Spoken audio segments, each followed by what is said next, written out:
Welcome to lesson number 3, part 1. Now, in my own experience, the best readings by far come from decks in which the reader has an interdimensional connection with.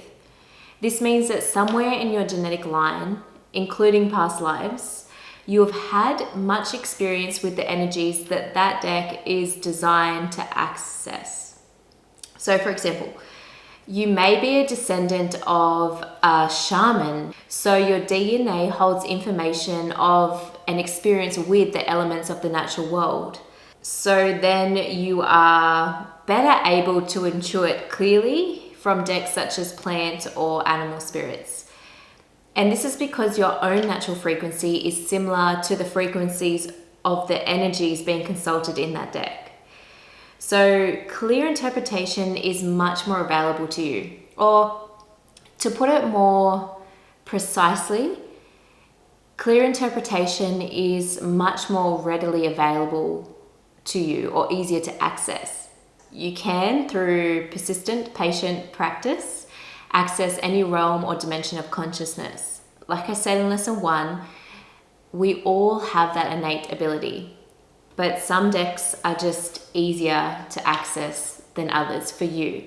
In relation to animal spirits in particular, if you were the type of child who spoke to animals, or even more so just had the biggest desire to be able to speak with them and understand them and them understand you, get yourself a spirit animal deck. I promise that you have a connection that you are going to be able to easily interpret this type of deck.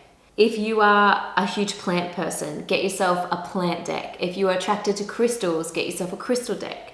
Are you interested in the stars and the cosmos? Get yourself an astrological based deck. It doesn't have to be overthought. You don't have to have a past life regression to know. You already know based on your interests and your intrigues. This is how your soul speaks to you. If you see a deck in store or online and you're very drawn to it and you look at it for longer than the other cards, or you keep coming back to it as you browse, this is your soul speaking to you through intrigue. Allow that curiosity to lead you down the rabbit hole, so to speak. So moving on now a little bit, there are 2 major elements to any deck that are important to consider when you're choosing one. And I put this into 2 categories.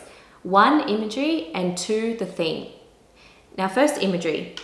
When you look at card decks, you have pretty much either simple or complex symbolism. Explore this and find out if you like that simple symbolism or complex. And to find this out, simply go to Instagram or go to Pinterest or even Google, use hashtag Oracle cards, and literally hundreds of results will come up with different types of decks. And then you can explore them and kind of use that intrigue and curiosity that I mentioned before to go down the rabbit hole and explore the different types of imagery that you enjoy, that you're attracted to, and that you are guided to. And just take note of this. You can save some for later on and just explore. It's a really, really good way to find out the type of imagery that you're most drawn to. The second element that is pretty major in a card deck is the theme. Most oracle decks are theme-based, unlike the tarot, which has a more definite system relating to all areas of life experience like romance, work, family, health. So if you're looking for guidance in a specific area, it helps to pick a deck with a theme.